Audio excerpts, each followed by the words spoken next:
Allah memberikan kepada setiap manusia, siapa saja tanpa kecuali, mempunyai peluang yang sama untuk mencapai salah satu dari kedua tingkat tadi itu. Apakah dia hendak mencapai asfala safilin atau dia hendak mencapai ahsani takwim? Tiap manusia diberikan kebebasan untuk memilih. Sekalipun kita mengerti dari ayat-ayat beliau,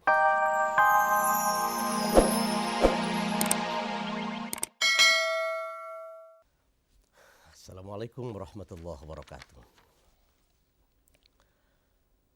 Alhamdulillahirabbil alamin. Ar-Rahmanir Rahim Maliki Yaumiddin. Wassallallahu ala sayyidina Muhammadin imamil muttaqin wa ala alihi wa ashabihi wa ala manittaba'ahu ila yaumiddin. Saudara-saudara para pemirsa Hikmah Fajar yang saya muliakan, mari kita berdoa mudah-mudahan hidup kita senantiasa dimuliakan oleh Allah di dunia dan di akhirat. Pertama-tama mari kita panjatkan pagi hari ini puji serta syukur kita kepada Izzatir Rabbi. Zat yang telah menciptakan alam ini terbentang bebas luas nyaris tanpa batas. Sebagai anugerah pada hamba-hambanya ditumbuhkan pohon-pohon, buah-buah yang renum masak. Dipertukarkan malam kepada siang dan siang mengejar malam dengan setia. Kemudian Allah memerintah supaya hambanya senantiasa meningkatkan kualitas iman dan takwa kepadanya. Supaya hidup kita yang cuma beberapa hari ini, saudara-saudara, punya makna dan punya mutu di sisinya. Salam sejahtera abadi kita sajikan kepada manusia yang paling manis mulutnya, paling benar kata-katanya, paling bijaksana keputusannya, paling tawadhu kepribadiannya, paling ikhlas hatinya, paling sayang terhadap sesamanya, paling kasih terhadap keluarganya, paling khusyuk solatnya, paling tekun zikirnya, paling kuat tahajudnya, paling benar hajinya, paling gigih membangun bangsa dan negaranya. Itulah sang uswatun hasanah satu-satunya buat orang yang beriman. Rasul yang makamnya hampir tiap tahun kita ziarahi di Masjid Nabawi, sambil meneteskan air mata pelepas rasa rindu kita pada beliau, Nabi yang agung dan suci Nabi Muhammad sallallahu alaihi wasallam. Pagi hari ini kita berjumpa kembali dalam acara Hikmah Fajar. Saudara-saudara, tidak ada masalah-masalah berat yang akan saya kemukakan. Sebelum kita pergi ke kantor, sebelum ibu-ibu sibuk berbelanja ke pasar, sebelum adik-adik kuliah dan pergi ke sekolah, mari kita berbincang-bincang tentang hal-hal menyangkut kehidupan ini, supaya hidup kita bahagia di dunia dan sentosa kelak kita di akhirat. Secara gamblang, Allah Subhanahu wa Ta'ala menginformasikan melalui Al-Quran kepada kita bahwa ada dua kutub kualitas kehidupan umat manusia di muka bumi. Kualitas pertama, apa yang di dalam agama disebut dengan term ahsani takwim. Kejadian yang seindah-indahnya dan ia mampu dia berjalan di atas fitrah keindahannya itu. Kejadian yang kedua, diinformasikan oleh Al-Quran ada manusia yang hidup dengan asfala safilin. Manusia yang merugi serugi-ruginya. Allah memberikan kepada setiap manusia, siapa saja tanpa kecuali, mempunyai peluang yang sama untuk mencapai salah satu dari kedua tingkat tadi itu. Apakah dia hendak mencapai asfala safilin atau dia hendak mencapai ahsani takwim? Tiap manusia diberikan kebebasan untuk memilih.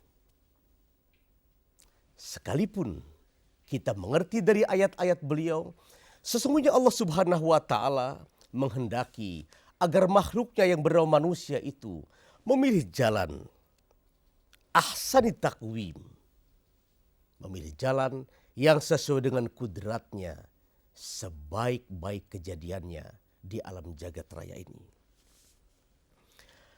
Apabila kita beranjak kepada hadis yang menguraikan Asmaul Husna, kemudian hadis tadi kita dampingkan dengan hadis lain yang berbunyi takhallaqu bi akhlaqillah. Bersikaplah kamu dengan mencontoh sifat-sifat Allah Subhanahu wa taala.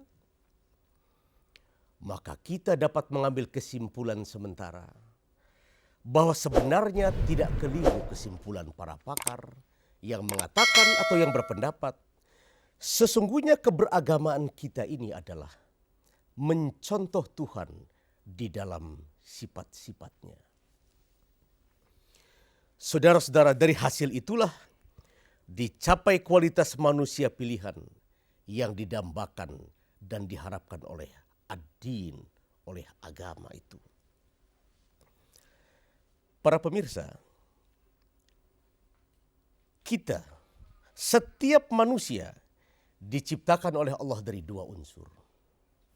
Pertama, unsur debu tanah. Unsur yang kedua adalah unsur ruh ilahi.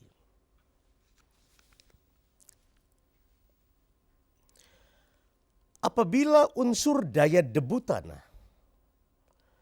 lebih mampu mendominir unsur ruh ilahi, maka akan jatuh terjerembablah manusia ke lembah yang sangat hina. Namun apabila terjadi sebaliknya, unsur ruh ilahi dapat mendominir, dapat memenangkan tarik-menarik di antara dua kutub tadi itu, mengalahkan unsur debu tanah, maka akan naiklah derajat kita sebagai manusia ini menyerupai derajat para malaikat. Sungguh pun demikian, saudara-saudara sekalian, Allah tidak menghendaki manusia menjadi malaikat. Karena unsur kejadiannya harus dapat menyatu di dalam diri manusia tadi itu. Atau dalam eksistensinya yang utuh sebagai manusia, saat itu ia mencapai kualitas manusia yang didambakan dan diharapkan oleh ad-dinul Islam itu. Mari kita lihat sebuah contoh di zaman Rasul. Ada seorang sahabat datang kepada Nabi. Kata sahabat tadi, ya Rasulullah, ada orang yang sangat saleh hidupnya. Nabi masih terdiam. Kemudian ia melanjutkan kata-kata, pagi, petang, siang, dan malam orang tadi berada di masjid. Dia bertadzkir, dia bertahmid. Dia mengaji, dia membaca ayat. Dia habiskan waktu di dalam masjid. Rasul kemudian bangun bertanya, apakah dia punya keluarga? Punya anak dan punya istri? Sahabat yang memberikan informasi tadi kemudian menjawab, punya ya Rasul. Nabi melanjutkan bertanya, yang memberikan makan anak dan istri orang yang tukang zikir di masjid itu siapa? Orang tadi menjawab, saudaranya.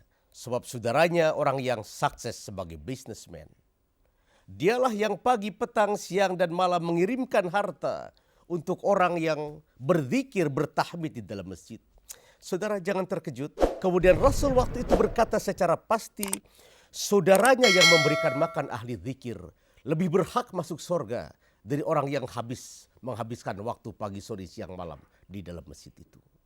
Saudara-saudara, si orang tukang zikir, tukang membaca Al-Quran di dalam masjid menjadi baik karena lingkungannya, miliunya memang masjid. Tetapi saudaranya yang memberikan dan mengirimkan harta benda untuk kehidupan orang-orang yang suka berzikir tadi, ia tetap menjadi orang baik betapapun ia bergaul di pasar bersama orang-orang yang tidak mengenal nilai-nilai kebenaran dalam hidup ini. Jadi Islam menghendaki upaya dan ibadah itu memang harus seimbang. Tidak boleh satu dengan yang lainnya saling tumpang tindih, kalah mengalahkan. Saudara-saudara, kepada makhluk yang seimbang itu, Allah memberikan 4 daya kehidupan yang luar biasa. Para ahli pikir, para pakar kemudian menyimpulkan keempat daya itu. Pertama, daya tubuh. Berfungsinya seluruh organ hingga mampu berkekuatan fisik. Rasul, saudara-saudara sekalian, di Makkah. Sekali waktu ada seorang jago gulat tanah Makkah, dicoba bergulat dengan Rasul. Rasul tetap berada pada posisi yang benar. Begitu Islam mengajarkan umatnya itu harus menjadi orang-orang yang sehat, menjadi orang-orang yang punya daya kekuatan fisik.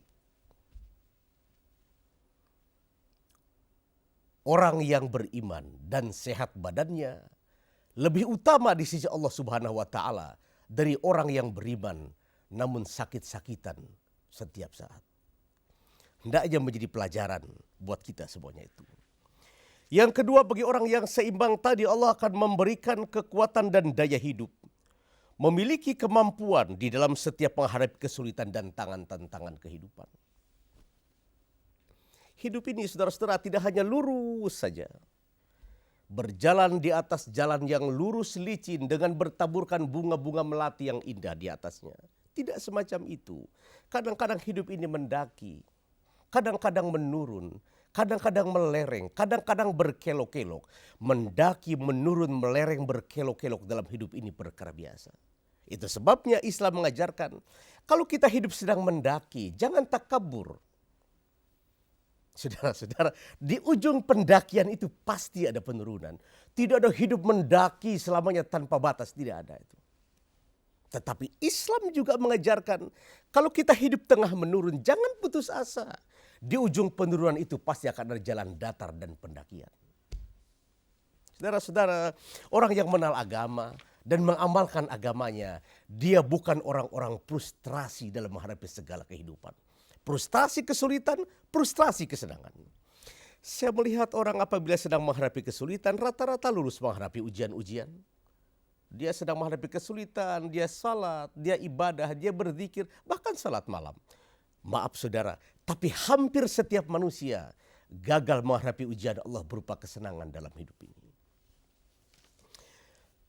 Kepada orang yang seimbang tadi itu, yang ketiga, Allah memberikan kemampuan daya akal, memiliki kemampuan keilmuan. Hadis mengatakan, man arada dunya fa alaihi bil ilmi. Umatku, kata Nabi, kalau kamu ingin bahagia di dunia, kamu harus jadi orang pandai. Wa man aradal akhirah fa alaihi bil ilmi. Kalau kamu ingin bahagia di akhirat, kamu harus jadi orang pandai. Harus punya ilmu.